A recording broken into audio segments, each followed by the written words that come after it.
This is Humanist Foundation. Today we have a special guest, Dr. Anne Klaeysen, and we have Vincent.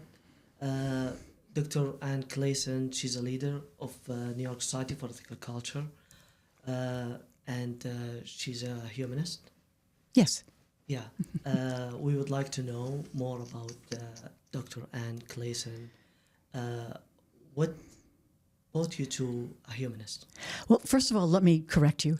I retired as clergy leader of the New York Society for Ethical Culture, so I'm now what they call Leader Emerita, which means I have some role to play there, but I'm no longer an active clergy there. I'm retired, but I'm an active member of my home community, which is Brooklyn Ethical, and I was married there in 1982, and that's when I became a member of Ethical Culture. And my husband, Glenn Newman, and I raised our children there. So your question was how I came to humanism? Yeah. Well, that was it. I was raised Catholic in a small village in western New York State on the Erie Canals called Palmyra, whose claim to fame is the birthplace of Mormonism. So Joseph Smith, yes, wow. I see the look, Vincent. So Latter-day Saints, Joseph Smith grew up in the farm right down the road from the farm where I grew up. So that was a big deal in my hometown. But I was raised Catholic and went away to college, to State University of New York at Albany. And that's where I met most of my closest friends right now. They were mostly Jews from New York City. And one of them was my husband, Glenn Newman, who was raised in Queens. So when we decided to get married, we were looking for a compromise because I did not want to go to City Hall. And neither of us wanted to go to a priest or a rabbi. And so we found Ethical Culture, which was just a few blocks away from where we lived in Park Slope. And we had an interview with the clergy leader there, Mel Grupp. I'll never forget, he said, this isn't a compromise. And my husband, Glenn, said, of course it is. There's nothing wrong with compromise. That's exactly what we're doing. And so what started as a compromise, though, really became a commitment to ethical culture. And it's where we chose to raise our children, Andrew and Emily, who went through they had a baby naming, they had a coming of age, and they are both members of Brooklyn Ethical today. Nice, nice. How long you been as a leader for New York Society for Ethical Culture? Okay, so I've had a couple of different positions as clergy. In 1998, this summer, I went to a lay leadership summer school sponsored by the American Ethical Union. And at that time, I was trying to figure out what to do. My children were getting a little older. I was sort of not really employed at that time, although I had an MBA, so I could be employed, but I was trying to think about what to do. So this lay leadership week-long program sponsored by the American Ethical Union really got me thinking about what my next step would be. And so I decided after that time to look into ethical culture clergy leadership. And I applied to and was accepted into leadership training. So that involved what was then called the Humanist Institute. It's now the Center for Education at the American Humanist Association. So that was 3 years, a seminar training. I later became one of the advisors and one of the mentors myself in later classes. That was accepted as the equivalent of a master's in divinity when I then applied for my Doctor of Ministry degree in pastoral counseling and pastoral care. An important part of clergy training in ethical culture is pastoral care and counseling. It's not required by all religious denominations, but I'm glad that it's required by ours because I think that's very important. And so upon my internship, when I finished the training, my internship was at the New York Society for Ethical Culture. I interned there for a year with Dr. Corin Arisian, and Dr. Joe Schumann was my mentor. And then the leader of the Long Island Society, the Ethical Humanist Society of Long Island and Garden City, the clergy leader there, Arthur Dobin, retired. And so they were looking for someone. So I finished out my internship in Long Island, and then I was hired to be the clergy leader in Long Island. And that's when I also became the first humanist chaplain at Adelphi University in Garden City. So I was there for 6 years, I think, 6, 7 years. And then I was hired by the New York Society in 2008, and I retired in 2019. Wow. Why you didn't choose other religion? Why you become a humanist? Did you? Well, I wasn't interested in becoming a nun, a Catholic nun, and they weren't accepting women for priests. They still haven't. But also, I no longer believed in Catholicism. It no longer made any sense to me, and so ethical culture just made sense to me. I didn't have to compromise my intellect. I didn't have to compromise my values. It spoke to me. A non-theistic religion of ethics. It just spoke to me. But I think part of it also is that having been raised in a church, I was also temperamentally wanting to belong to a community that took ethics, morality, values seriously. So I was temperamentally inclined to find a community like that. And I was just fortunate to be able to find one a few blocks away from me at Brooklyn Ethical, which proved to be a wonderful place to raise our children as well. Yeah. How everyone view the world and view themselves through a story. Mm-hmm. And that's what the Bible provide, and what also the Torah and the Quran do also.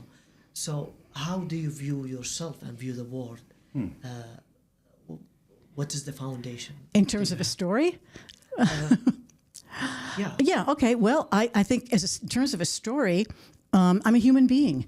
I'm part of nature, and nature is part of me, which is one of the many things I appreciate about ethical culture is intellectually, there's an understanding that I'm not separate from nature, that as a human being, I am part of nature, that I have, that the human species has evolved, and indeed there were, at one time in our history, there were different humanoid species that coexisted, and somehow Homo sapiens, ended up surviving.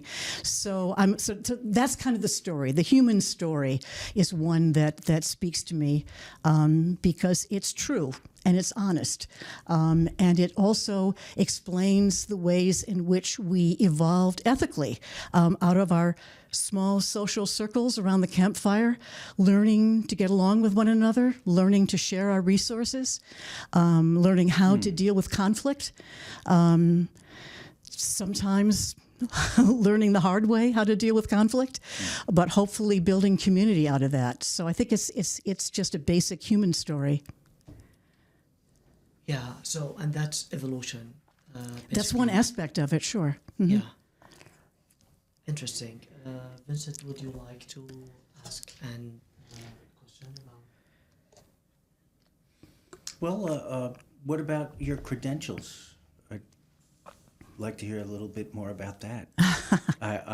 Rumor has it that it's a pretty impressive list. Well, credentials are interesting, aren't they? I mean, I think everyone has credentials in terms of, their life experiences. But sometimes we put, more weight on some than we do on others. So I was fortunate to be encouraged to go away to school.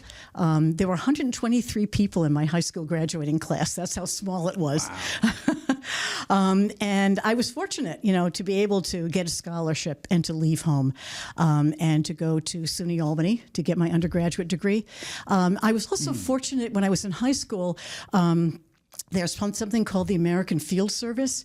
So during World War II, a lot of folks in the military, like my dad, left their farms, left their homes, left very small communities, very insular communities, and they traveled around the world as soldiers.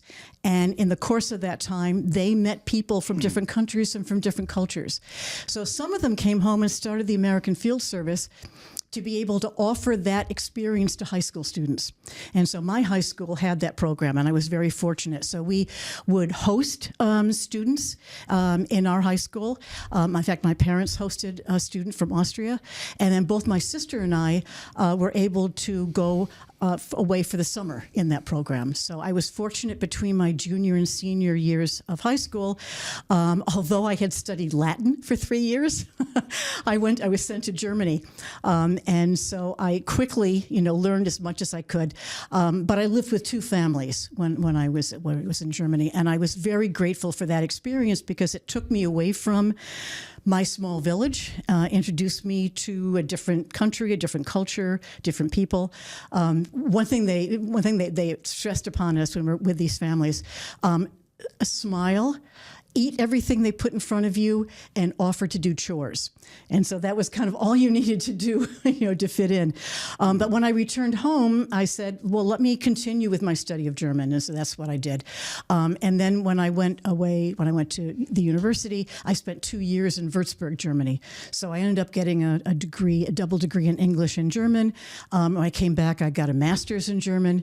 But when I realized I wasn't able to get a job with a master's in German outside of teaching, I also got a master's in business administration from NYU. So I was working full-time and then going to school at night.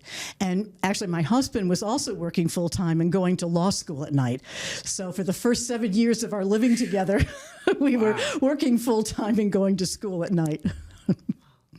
And then once I finished that, and then, as I said, when I decided to go into clergy leadership training, I really liked that so much that I decided to get my doctorate in ministry. And that was an interfaith program. I was able to study with rabbis, priests, nuns, ministers at Hebrew Union College in an interfaith program in pastoral care. So much for the credentials. Yeah. Not bad.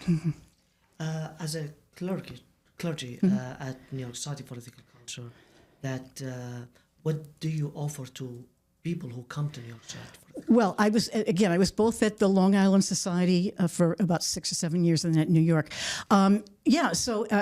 We have a congregation. So imagine what every clergy leader in a congregation does, whether it's a rabbi, an imam, a priest, a minister. That's the role that we play. And so it means being available certainly on Sundays at Ethical Culture. We have what we call a Sunday platform on Sundays. So very often I was either speaking at a platform or I was, presiding or officiating for someone else. I also would convene different groups. For example, one of my favorite things was a leader lunch discussion, which I did every Thursday. Just different circles. I shared with you a guided meditation that I put together using quotations from our founder, Felix Adler. Also, of course, did pastoral care and counseling. I supervised staff. So one of my greatest achievements, I think, at the New York Society was bringing in an Ethics for Children's director, Audrey Kindred, who was just incredible. And I now had the great privilege of mentoring her in her leadership training. I also, officiate baby namings, weddings, memorials, coming of age. So as we like to say, from womb to tomb, we're there for the community for all those milestones and life passages. That's really nice and beautiful too. If someone show up at the mosque, they're going to tell him about Quran. It's the word of God and this is what you have to believe. If someone show up in church, they're going to tell him that follow Jesus Christ. So if someone show up at New York Society for Ethical Culture, what the direction or what he's supposed to know to be part of the community? Yeah. Well, again, I'll speak from my experience as being clergy at Long Island and at New York, which is, by the way, in Manhattan, and also as a member of Brooklyn Ethical, which I love being a member again, having started there back in 1982. Almost every ethical society that I've served or I've spoken at has had some kind of wording that says the place where people meet to seek the highest is holy ground. At Brooklyn, I like it's more personal, the place where we meet to seek the highest is holy ground. So I think that's part of the introduction, that ideally, when you walk through the door, there's a sense that what we're doing here should be serious. And it should be serious in as much as we're forming an ethical community. And so what we do here has a kind of a weight to it. It is kind of serious. Another motto from founder Felix Adler that I think really applies to ethical culture is deed before creed. In other words, many people believe many different things, and you gave examples of other religions that maybe prioritize the belief. In ethical culture, we prioritize the behavior over the belief. So it's the deed above creed. Yes, creed is important. Creed meaning, what we believe. But if that belief, if that creed is not followed up by, substantiated with ethical behavior, then of what use is it? And so I think that's where, and again, I say ideally, because look, we're all human beings. So in any community, in any congregation, there are going to be people when you're going to scratch your head and go, really? That didn't sound too ethical to me. Is that what you really mean? So I think the ideally is we should have, as part of our congregational practices, trainings, like in nonviolent communication, for example. And another, what Felix Adler referred to as a supreme ethical rule, and you can think of it as sort of following up on the golden rule that many religions have. And of course, that golden rule is do unto others as you've had them do unto you. What Felix Adler, back in 1876, said, act in ways that bring out the goodness in others and thereby in yourself. So I like to say that the golden rule is great, but it also assumes that I know what's good for you. Do unto others as you'd have them do unto you, but how would you like to be treated?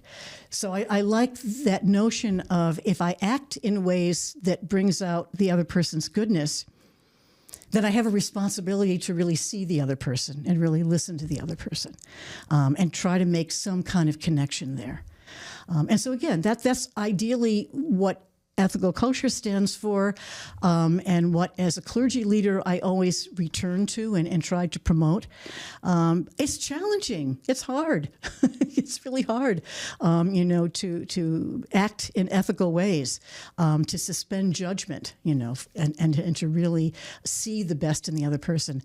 Having been raised Catholic, I know that for many Christians, there is the notion that to see Jesus in the other person. And I think that probably works for them to do that. Personally, I don't want a middleman. I don't need Jesus. I would prefer to look at the other person and see, what is that? You asked about a story. What is that person's story? What is it that motivates that person? And can I support that? Can I be there? It's challenging. Yeah. Would you like to share, your experience as a leader for New York and Brooklyn Society for Ethical Culture as a member too, that you experience a story for someone who came from different religion and just afraid about that he left his religion and he would like to know more and more about ethical culture. It's interesting. It really happened to me not so much in the congregations I served, but more at the universities that I served.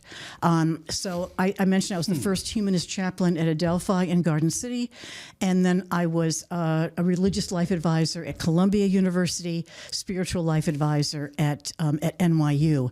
And it was more often in those university settings that a student would come to me and would have some doubts about the religion in which they had been raised.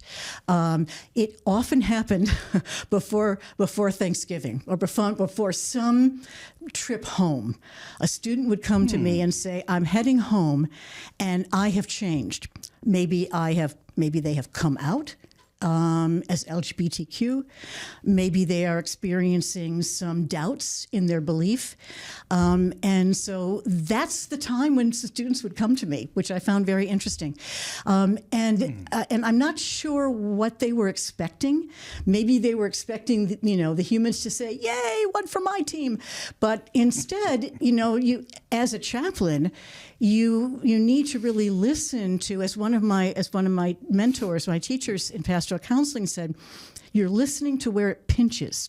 Where is it pinching the person coming to you? So a student who was coming to me before Thanksgiving break, when they were going to go home, and they had been on a very liberal and open campus, and now we're going back to a maybe conservative household, I would sense the anxiety, the fear that I'm learning new things. I've opened up to new ways of being and experiencing myself. Can I be myself when I go home? And so sometimes when it was around doubt, around, like a God belief, I would invite them to tell me about the God that you believe in. Tell me what that God looks, sounds, and feels like in your life. And tell me the ways that may have changed for you. And what are you concerned about in going home? And so I think that's mostly the way I think most people who come through the doors of an ethical society, well, certainly now, will have checked us out online. They'll check the website, they'll check different things, so they're not necessarily coming in blind. But I think what I loved about being on university campuses, especially with freshmen, is they come in, and sometimes they're just really opened up to new things. And it can be liberating and empowering, but it can also be very scary. Yeah. Is that happened to you too, that you experienced this when you left? Yeah, I think to some degree, yeah. I mean, as I said, most of my friends my freshman year were Jews. So right away, although we had an interfaith center, the Newman, what we call the Newman Center at SUNY Albany, and I really liked the priest there, Father Paul Smith. I liked him a lot. And so actually at one point I became one of his interns. So I think I was kind of straddling, because when I was a teenager, Vatican II came along, and Vatican II in the Catholic Church, it was very liberating and very open. There was a notion that we're no longer considering Catholicism as being so exceptional, that we appreciate that there are other religions in the world that have validity. That was a big deal. John the 23rd, Pope John the 23rd. So I think that, for me, kept me in Catholicism perhaps longer than I might have stayed had there been a different pope, had there been a different sense. That was a time also in our churches when the altar was turned around and the priest was actually facing the congregation without the back to us. The liturgy was in English and not in Latin. So there was a real effort, and this is when I was in high school, there was a real effort to make Catholicism, to help us to relate to it more, to have it be, when you're reciting stuff in Latin and you're singing your hymns in Latin and the priest has his back to you, it's hard to relate. And so I really appreciated that transformation in the Catholic Church, and it kept me there longer. I have to say, anecdotally, my godfather, so in the Catholic tradition, when you're baptized, you have godparents. So my godmother was my maternal grandmother. My godfather was my mother's brother, who was also a Catholic priest. And he was in the Rochester, New York diocese. So Father Thomas James O'Keefe was the first priest in his diocese to have altar girls. And that's because he had a lot of nieces.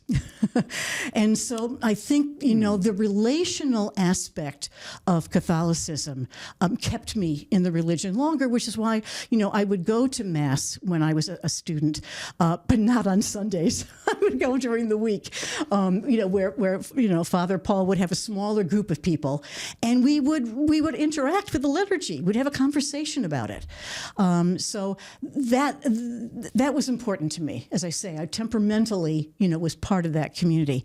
But ultimately, it just didn't make sense to me, and I took one of my college courses was comparative religions. And I think once you take a comparative religion course and recognize what religions have in common and what they have different, and they all have mythology and they all have different stories, there's an appreciation of that. And so that combined with, living with my Jewish classmates and marrying one of them, really led me, helped to lead the way into humanism, because it made sense to me intellectually, but it was also a community where we could raise our children. And along those lines, because I know along those lines, a quotation from Felix Adler that I really like in terms of child rearing is he said, "We should never teach our children anything they will need to unlearn." And I felt I needed to unlearn a lot of the theology that I was taught. Certainly when I made my first communion and my confirmation and all of that. So I really took that to heart, not to teach our children anything they will need to unlearn, but rather to communicate to them the best values of our culture that we can. I'm paraphrasing him. That's really interesting. Thank you for sharing that. Catholicism, it's Catholic Church accept evolution, right? Am I right about that? And how they deal with this conflict between the Bible and evolution too at the same time. Again, when you say, Catholicism or Christianity, Judaism, Islam, you really need to recognize the complexity with each one of them. There's not even though, Catholicism is supposed to be the one true religion, there's a lot of complexity in it. I'm reading a profile in the New Yorker right now about our current Pope, Pope Leo, and how he, grew up through the Chicago diocese and, and served in Peru and everything. So there's just a lot of complexity, a lot of nuance. Again, there isn't one Catholic theology. There is, for example, look at the different popes and look how much I admired Pope John the 23rd, and how much of that, what he did, was reversed by subsequent popes. Look at, Ratzinger, who became pope and became very conservative, and then Pope Francis, who opened it up again and kind of went after some of the people who were practicing Opus Dei in the Catholic Church. So I think when we speak about other religions, we need to be really careful about our definitions and the nuances and the subtleties within it. So who's the leader of Catholic Church? Well, it's Vatican, right? Well, in that case, it's the Pope and the Vatican. Yeah, the Vatican. Yeah. So does the Vatican accept evolution? Oh, they have for a long time. Absolutely. For a long time. Oh, absolutely. Yeah. Do they explain to the people how they deal with this conflict between evolution and... I'm not a Catholic theologian. Yeah, okay. So okay. I really hesitate to answer that. I know because I have Catholic friends and colleagues. Yeah. I have a dear childhood friend who's a Catholic nun. Yeah. So I know from that perspective, but I really don't want to delve into the deep waters of Catholic theology. And I'm also aware that there are practicing Catholics who do not accept evolution. So even if the Vatican takes a certain position and is able to understand it in a certain way, it doesn't mean that everyone accepts it. And not everyone who sits in the pew of a church, a synagogue, a mosque believes the same thing, believe it or not. That's right. You're right about that. And it's about different domination for each religion. Like Islam in Saudi Arabia, they are Sunni, and also under Sunni there is different domination too, like in Iraq and Yemen and Syria. And a lot of conflict because of that, right? Right. And Iran is like Shia, and also Shia has different domination too, as well, like Shia in Bahrain and now in Yemen. And in Iraq also. Right. So I understand that totally. But no one, any of them, accept evolution or like they develop Islam to modern life. But Christianity did that for a long time, as you just And mentioned. just a reminder, as we've talked about in the past, Saeed, there are humanist Muslims.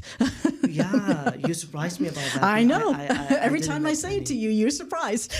But it's true. Yeah. Yeah. Because where I came from, actually, Sure. they are Your experience is very different. Yeah. Yeah. But like Quran connect to the law over there in Sure. Saudi Arabia, and Right, the right, court right. system, education system, Sure. mosque, culture, Right, like right. shape everything Right. through that theology. Exactly. Well, if you're in a country that practices theocracy, then the government and the religion are one and the same. And so we were talking earlier about blasphemy. So to commit the sin of blasphemy in a country where there's a theocracy is a capital crime. So fortunately in this country, we do not yet have a theocracy. I hope that we don't. We still have separation of church and state, but not every country does, and certainly not every country that practices Islam has a separation of church and state. And it can be dangerous for those who would like it.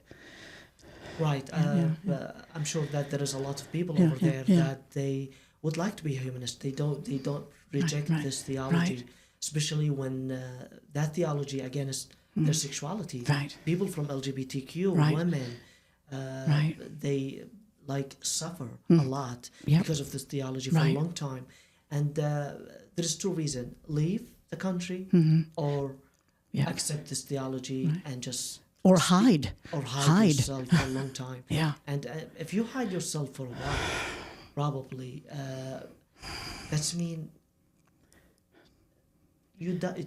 You die inside. There's a part of you that dies. Yeah. There's a kind of a sacrifice that you sacrifice part of your identity, your selfhood, when you have to hide like that. I can't even imagine it. The pain must be excruciating. Right. Yeah, Right. yeah. I experienced that for Yes. a while, and that's really hard because you are scared to tell your family about it. Right. You're scared to tell Right. any of your friends about it. Who can you trust? Right. Right. Because everyone's gonna tell everyone, and that's gonna go Right.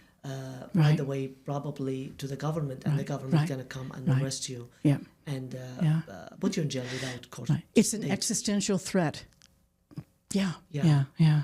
Yeah. So I'd like to circle back to your question earlier, Saeed, where you said, okay, so what if somebody walks through the door at a, for example, ethical culture gathering?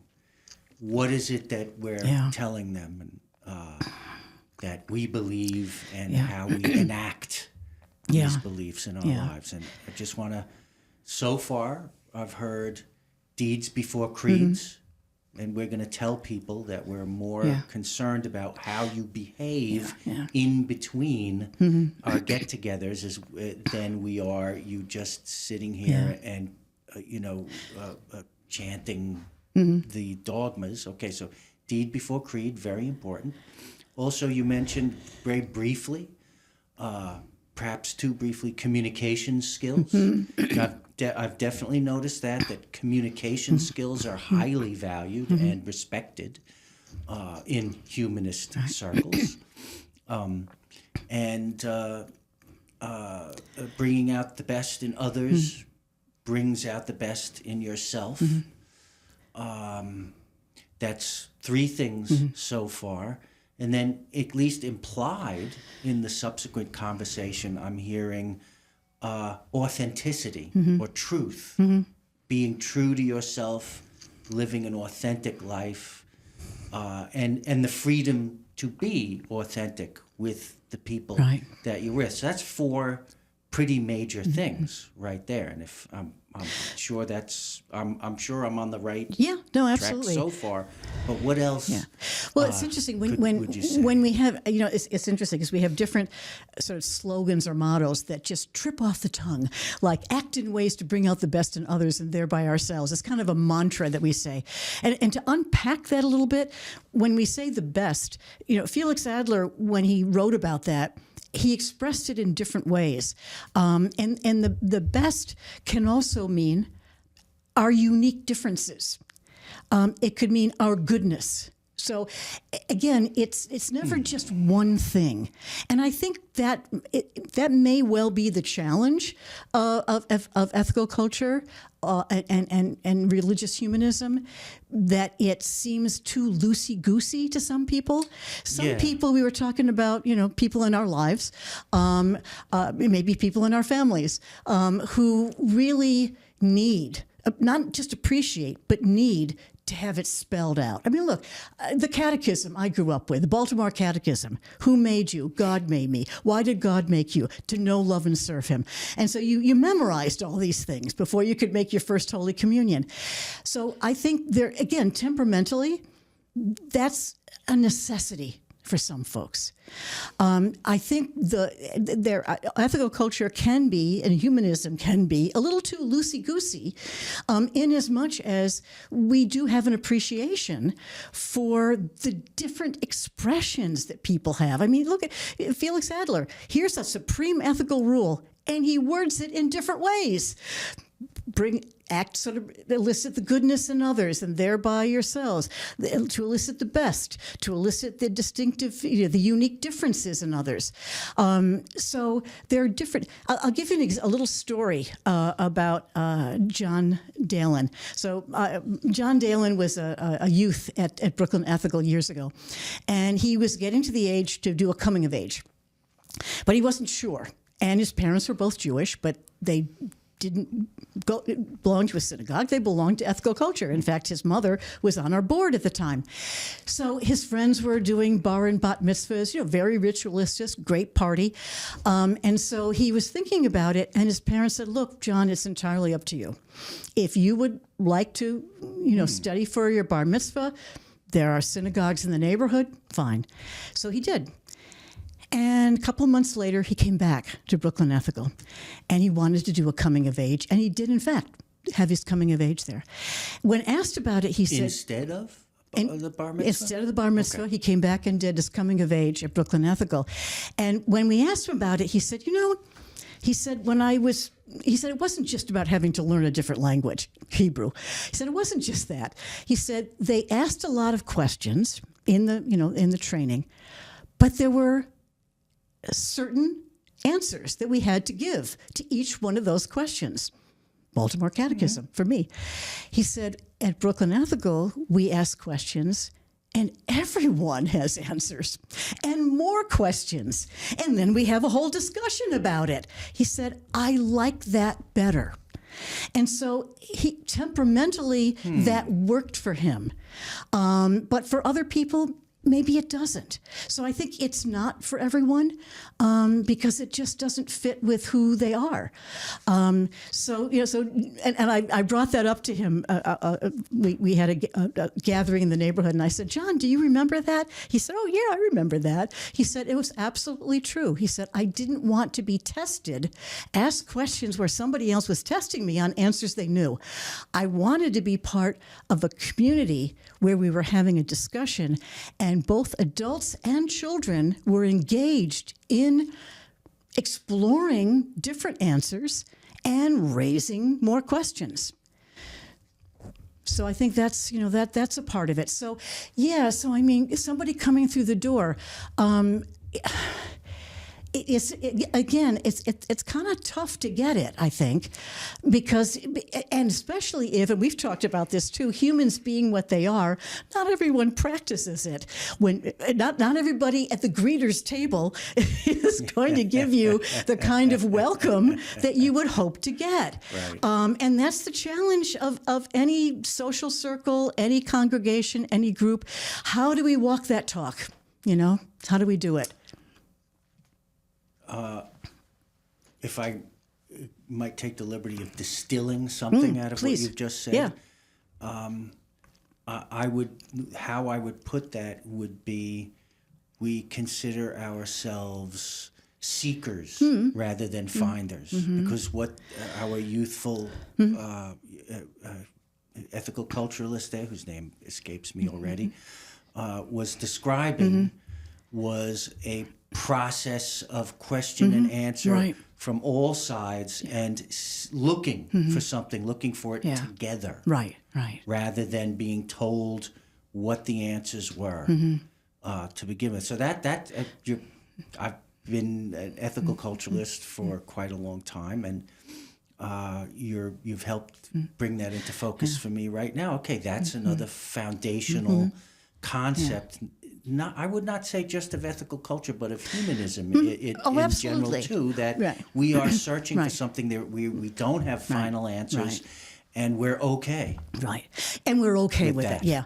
And I'm glad you brought up the connection to the larger humanism, because ethical culture is, we also refer to ourselves as ethical humanists. Or religious humanists. And of course, our national group is the American Ethical Union. We organize ourselves in ethical societies, which sometimes call themselves congregations.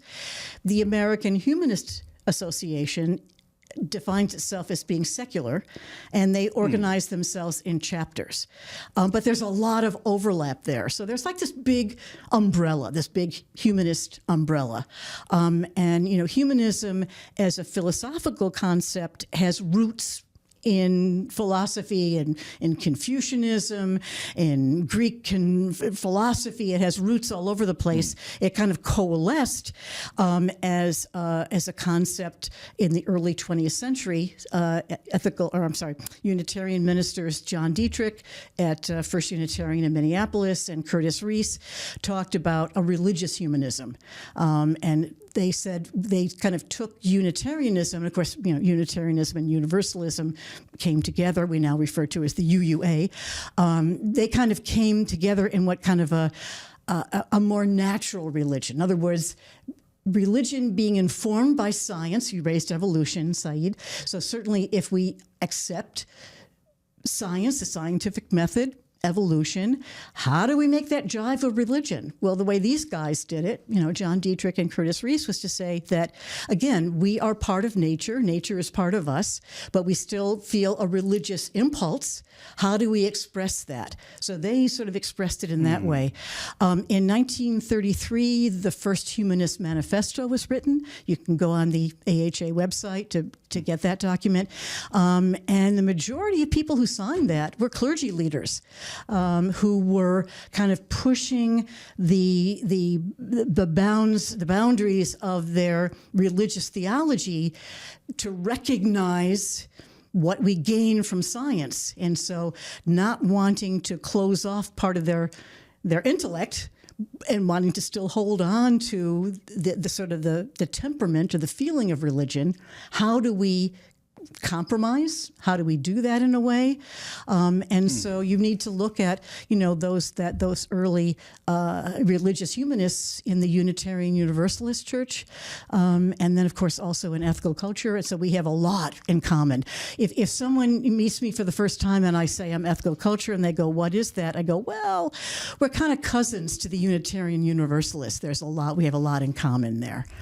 We kind of fall under, this humanist tent with a lot of things in common." Yeah, thank you for sharing that, Dr. Klaeysen.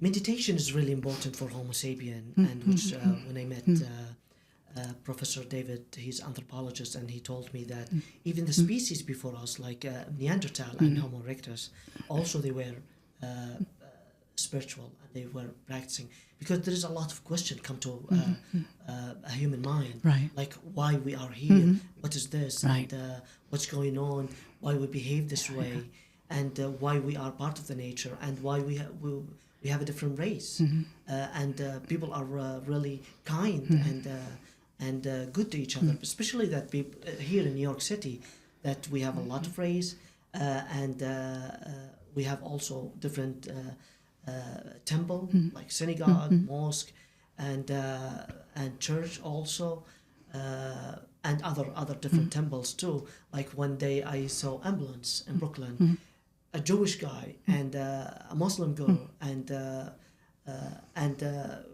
Christian also in the same ambulance. They serve people. So I mean, all this question come to a human mind: who we are, why we are here. Probably those people are kind around me. My religion is not the way, a true way to God. So, how we practice spirituality as a humanist? Okay, and again, there's no one way. One thing I like, I should have brought it with me. When I was at Columbia and NYU, I had a handout. Was called a contemplation tree, and it was so the symbol, the metaphor of the tree with the different branches and everything, in terms of contemplation, meditation, and yes, I think human beings and maybe other species as well that we're unaware of, but certainly we're aware that we have some kind of existential angst or existential awareness. Their interpretations of Genesis, the eating of the apple, is when is a metaphor for when human beings gained a consciousness of their own mortality, of their own existence. So with that, sort of awareness that we are alive, that we're mortal, that we exist, sort of comes that that notion of, okay, then where do we go with that? What do we do with that? And so there are different practices. So the flip side of that handout that I give is a tree that's blank, and so the students could fill it in with whatever they do. I think there are ways that human beings naturally have practices that they may not even be aware of. And I mention this because I remember years ago at the Long Island Society when we were sort of convening a circle for guided meditation. And part of it was I was inviting folks before and after the actual guided meditation to be thinking about times when they might have been engaged in some practice and been unaware of it. So one of our members said that whenever they would have a dinner party at his home, afterwards his wife would serve coffee and dessert, and he would go alone into the kitchen to do the dishes. And he always wanted to do it alone. And he would look out his window into the backyard. And that was his spiritual practice. So he would hear, this was after the dinner, he would hear them still, chatting around coffee and dessert. But for him, to do the dishes and to look out into his garden, to be hearing the voices, to be thinking about how much he loved his friends, that was a spiritual practice for him. So again, I think there are historic and traditional practices that every culture and every religion has, but there are also ways that human beings kind of create things for ourselves that we need, and we don't even know that we need them. And he hadn't really thought about that as a spiritual practice until we were talking about it. He said, yeah, that's my spiritual practice. That's what I do. For someone else, it was knitting, for someone else. Yeah. And I think, certainly we know, Buddhist meditation, yoga, whatever. One of my Buddhist colleagues at both NYU and Columbia, and at the United Nations, as it turns out, said that, she has a Buddhist meditative practice, but she said, it's not about sitting on the cushion. It's about what you do when you get up.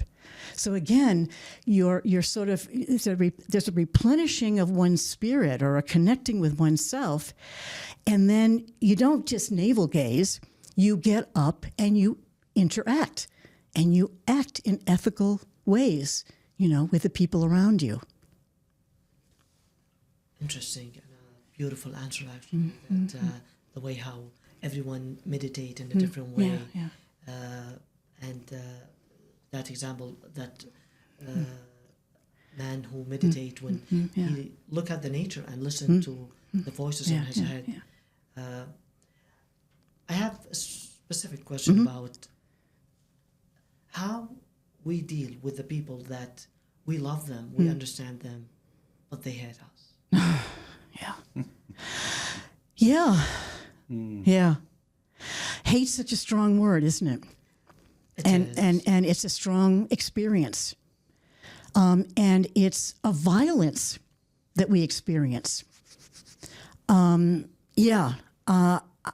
mean, I have had people in my family, in my circle, who have probably not liked me, not agreed with me, but I don't believe I've ever experienced someone hating me.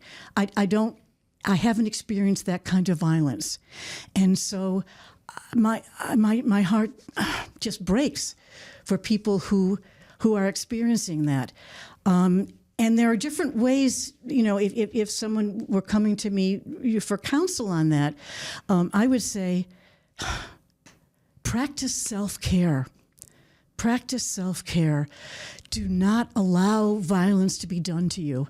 And so that would mean if you have tried and you can't get through and you just keep experiencing it, separate yourself. It's your survival, you know, your physical, your emotional, mental, psychic survival. You must do that.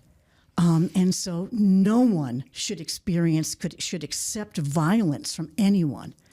So my counsel would be self-care, and find the community, the people who will embrace you and will support you, and will just see how wonderful you are.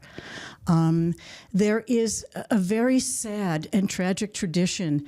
We were talking about it earlier with a colleague, Abby Stein, whose family sat Shiva for her when she transitioned, you know, from male to female, which was necessary for her survival to do. And so the violence, you know, was partly her family sitting Shiva, meaning that she was dead to them. But she also had to, on her own, make that separation for her survival. So there's a kind of an active component to that, like not just passively accepting that someone hates you, but actively saying, I love myself, and I'm going to love myself, and I will not accept anyone in my life who does not also love me.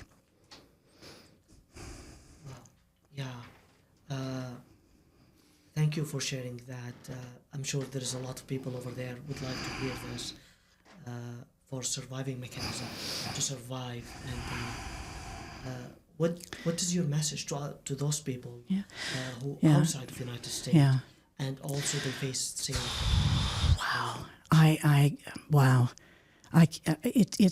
I feel so humble. So humble, because to imagine that kind of pain and that kind of real existential threat is almost unimaginable. So I would just hope that they can find their people, you know, find the people that they can truly trust, because we know it's an existential threat. To find the people they can absolutely trust. And if they can't find them, and if they can't safely hide, I would hope they could safely escape. I see. Yeah. It's beyond heartbreaking. It really is. Another organization is Humanist International, and a dear friend and colleague, Meggie Ardiente, is now president of Humanist International, and one of their projects is to help to give support, you know, to people in countries where that is an issue for them. And it's dangerous, you know, even to make the connection with Humanist International. But it's there; it exists. I'm still an optimist, you know. Hope springs eternal. Whether that's true or not, I choose to believe it, and I think that's what will keep some people alive. And another. Which brings me to another principle that you would hear about walking through the door at Ethical Culture or in another humanist setting is that people are good. People are not these fallen, broken, sinful beings who have offended God somehow or something like that, but that people are good. We like people. Yeah. Or at least we try. No, we try. You know, I just want to get back, if I may get back to something you raised on that supreme ethical rule about, you know, acting so as to bring out one of the things that Adler mentioned was the unique differences. This fits into his philosophy. So he was an idealist with a capital I, meaning that he had kind of a transcendental notion of concepts, of morality, of ethics, believing in a transcendental, not physical realm.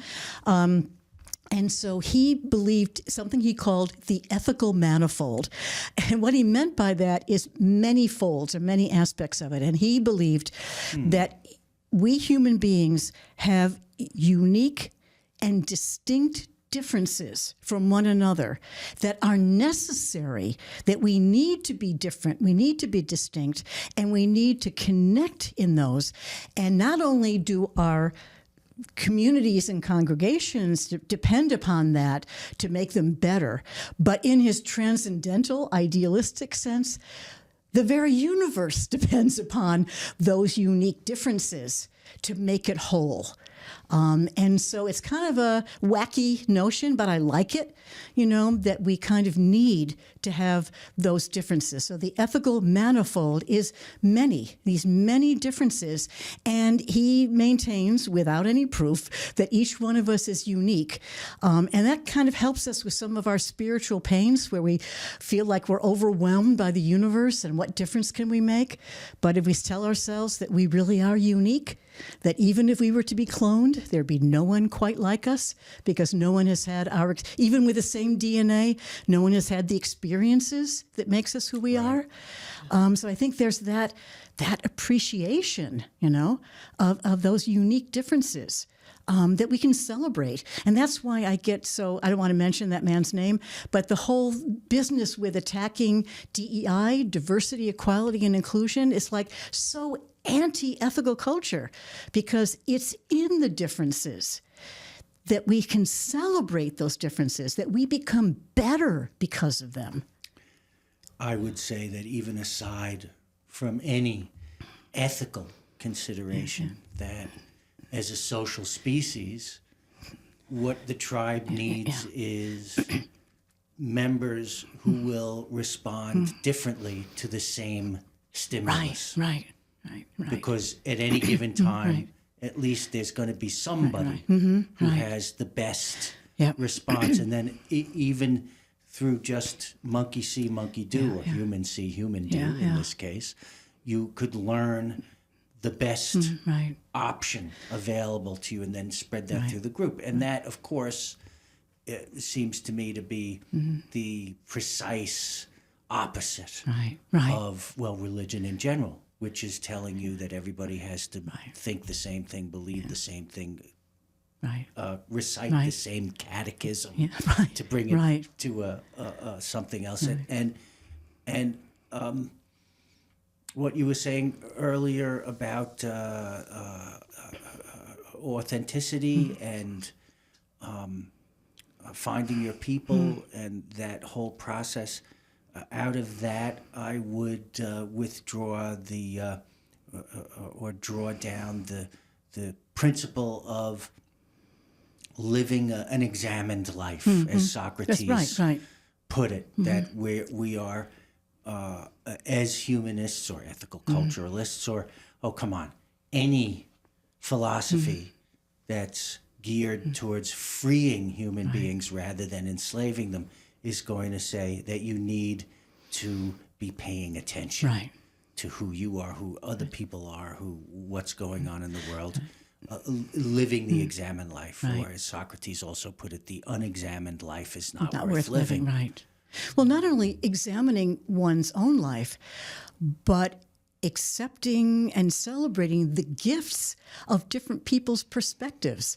When we live here in New York City, there's art, music, theater, I mean, all these different expressions of our humanity in the arts, and what gifts those are that people who create this see the world and experience the world in different ways. And those are gifts to us, to be able to be sort of taken out of ourselves at different moments and experience that the way that other people experience it. That's an incredible gift. It is. Mm-hmm. And not only a gift, but an advantage, a strategic and tactical advantage, which, gives you a leg up in terms of cultural evolution, getting back to Saeed's favorite word at the moment. That book changed the way how I view the war. And it was scary for me, actually, at the beginning, to understand how other human being, and I said that true is too loud. That's true. Right. And from there, I just view everything through evolution. And then I start to read to other philosophers to understand other humanist philosophy around me. And then I came to New York Society for Ethical Culture with Vincent. Then I came to Brooklyn Society for Ethical Culture, which I love it too as well. I would like to thank you, Dr. Ann Klaeysen, for being here today with us. Thank you for sharing. Oh, you're welcome. You're welcome. Information, your experience as a humanist and as a leader also for New York Society and Long Island Society for Ethical Culture too as well. I would like to thank Vincent as well for being here. Would you like to, give a message to the audience? Well, actually, if I may, I have closing words. Please. I was going to say, do you have a closing statement? I do. And this probably comes out of, again, my temperament of having been raised Catholic and having a liturgy. For me, humanist liturgy expresses itself in poetry. I love poetry, and I'm happy that April's coming up. That's National Poetry Month. I'll be giving a platform address at the Westchester Society on poetry. So when I give a platform, aka sermon, at an ethical society, I always begin and end with a poem. And so one of my favorite poets is Naomi Shihab Nye, and she wrote this poem called Shoulders. A man crosses the street in rain, stepping gently, looking 2 times north and south, because his son is asleep on his shoulder. No car must splash him, no car drive too near to his shadow. The man carries the world's most sensitive cargo, but he's not marked. Nowhere does his jacket say fragile, handle with care. His ear fills with breathing. He hears the hum of a boy's dream deep inside him. We're not going to be able to live in this world if we're not able to do what he's doing with one another. The road will only be wide. The rain will never stop falling. The rain will never stop falling. Again, Shoulders by Naomi Shihab Nye. Check out her poetry. Thank you so much, Anne. You're welcome. Thank you. And that's a wrap. Okay, thank you. And we're going to